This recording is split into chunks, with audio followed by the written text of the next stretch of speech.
کیا دلی پر حکومت کرنے والے علاؤالدین خلجی ہم جنس پرست تھے اور ان کے اپنے غلاموں کے سردار غافور کے ساتھ جنسی تعلقات؟ آپ نے یہ بھی سنا ہوگا کہ علاؤالدین خلجی نے پدماوتی کو حاصل کرنے کے لیے چتوڑ پر حملہ بھی کیا۔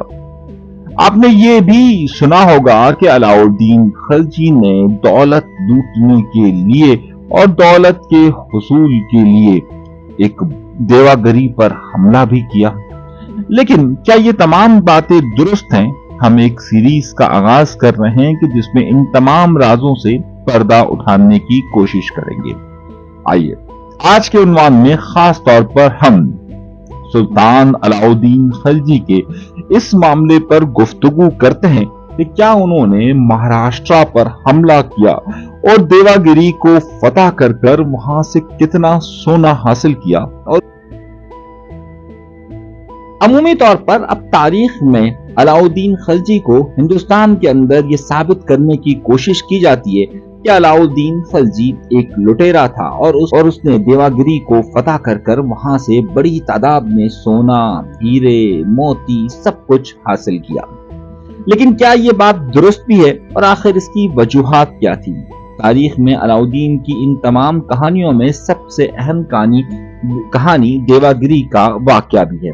دیواگری اتنا معروف قلعہ نہیں تھا اس زمانے میں کہ جس کی شہرت بہت دور دور تک ہو۔ دیواگری یا پھر دولت آباد کا قلعہ ایک غیر معروف قلعہ، لیکن اس قلعے نے ہر دور کو سہا ہے۔ اس قلعے پر کئی خاندانوں نے حکومت کی اور کئی نے اسے اپنا دارالحکومت بھی بنایا۔ محمد بن تغلق اسے دارالحکومت بنانے میں سر فہرست سمجھے جاتے ہیں۔ یادیو ہو، خلجی ہو، تغلق ہو، نظام شاہی ہو، مغل ہو، مراٹھے ہو یا پھر آصف جاوی ہو، سب نے یہاں پر اپنے جھنڈے لہرانے کی کوشش کی ہے۔ لیکن آیا دیواگری ہے کیا؟ دیواگری قلعے کو یہ مہاراشٹرا میں واقع ہے۔ 200 میٹر اونچے اس قلعے کو اگر دیکھا جائے تو وادی اور قلعوں کی وجہ سے تقریباً ایسا لگتا ہے کہ اسے کوئی بھی حاصل نہیں کر سکتا اور نہ ہی کوئی اسے جیت سکتا ہے، لیکن اسے جیتا گیا۔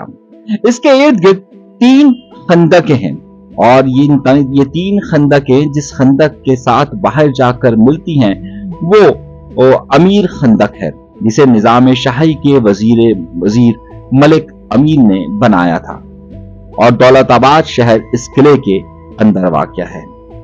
تاہم اس قلعے کی ایک وجہ شہرت علاؤالدین خلجی کا حملہ بھی ہے۔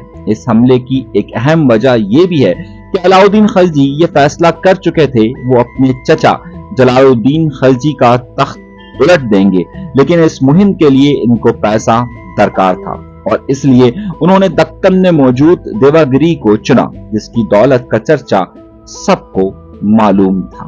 علاؤالدین خلجی کے چچا ان کے سسر بھی تھے، اور جب علاؤالدین خلجی نے دیواگری کے قلعے کو فتح کیا تو انہیں اس بات کا بھی خدشہ تھا کہ یہ بات جب ان کے چچا کو معلوم ہوگی تو یقینی طور پر وہ اس پر اعتراض کریں گے اور انہیں دولت کا حصہ دینا پڑے گا۔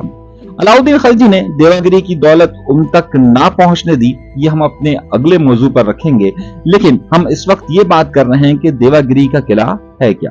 جس زمانے میں علاؤالدین خلجی نے دیواگری پر حملہ کیا اس وقت یہ قلعہ رام چندر رائے کے پاس تھا۔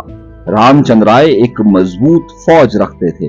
معروف تاریخ داں محمد قاسم کی کتاب تاریخ فرشتہ کو اگر دیکھا جائے تو اس میں لکھا ہوا ہے کہ علاؤالدین خلجی اور رام چندر رائے کے درمیان جنگ اور اس کے بعد دیواگری کی لوٹ مار کی تفصیلات کیا ہیں۔ یادیو خاندان کے بادشاہ رام چندر رائے سن 1270 میں اس تخت پر بیٹھے تھے۔ سن 1296 میں علاؤالدین خلجی نے یہاں پر اچانک حملہ کیا تو رام چندر رائے کی فوج ان کے بیٹے کی قیادت میں ایک مہم پر موجود تھی۔ رام چندر رائے نے دیواگری کے باہر ناقابل تسخیر قلعے میں پناہ لی، لیکن اچانک حملے کے باعث اندر خوراک اور سامان کی مقدار اور ذخیرہ نہیں کی جا سکی۔ اس زمانے میں قلعے کے گرد وہ خندقیں موجود نہیں تھی جو اب دکھائی دیتی ہے۔ ادھر خلجی کی فوج نے یہ افواہ بھی پھیلا دی کہ 20,000 مزید فوجی شمال سے آ رہے ہیں۔ قلعے کے اندر خوراک کا کم ہونا اور اس افواہ کا اڑنا کہ 20,000 مزید فوجی خلجی کی مدد کرنے کے لیے آ رہے ہیں، رام چندر رائے کی فوج کو کنٹرول نہ کر سکے، اور پھر یہ افواہیں اس حد تک بڑھتی گئیں کہ ان افواہوں کے نتیجے میں رام چندر رائے کی فوج بکھرنا شروع ہو گئی۔ اس لیے رام چندر رائے کے پاس اب کوئی چارہ موجود نہیں تھا۔ اس نے یہ فیصلہ کیا کہ خلجی سے ایک امن معاہدہ کیا جائے، اور اس امن معاہدے کے تحت اسے 6 من سونا، 7 من موتی، ہیرے، یاقوت، زمرد اور قیمتی پتھر دیے جائیں۔ اس کے ساتھ ساتھ اسے 1000 من چاندی اور 4000 من ریشم کا کپڑا بھی خراج کے طور پر دینے کا کہا گیا۔ خلجی ابتدائی طور پر اس بات کو تسلیم نہیں کر رہا تھا، لیکن بعد میں علاؤدین خلجی نے اس بات کو تسلیم کر لیا اور یہ تمام ساز و سامان لے کر وہ نکل پڑا۔ اس ساز و سامان کا تصور تو کیا جا سکتا ہے، لیکن کیا آپ جانتے ہیں کہ یہ ساری تفصیل صرف فرشتہ کی کتاب میں ہی موجود ہے؟ نہیں، یہ صرف فرشتہ کی کتاب میں موجود نہیں ہے، بلکہ اگر آپ معروف مورخ امیر خسرو کی کتاب دیکھیں تو اس میں بھی آپ کو یہ نظر آئے گا۔ معروف مورخ امیر خسرو نے خلجی کے دور پر بہت کچھ لکھا ہے۔ ان کے بعد عبد المالک اسامی نے بھی دیواگری پر حملے کے بارے میں تفصیل سے لکھا ہے، لیکن ان دونوں کی تحریروں میں مذکورہ بالا خراج کا کوئی ذکر موجود نہیں ہے، اس لیے بہت سے مورخین اس تاریخ پر سوال اٹھاتے ہیں۔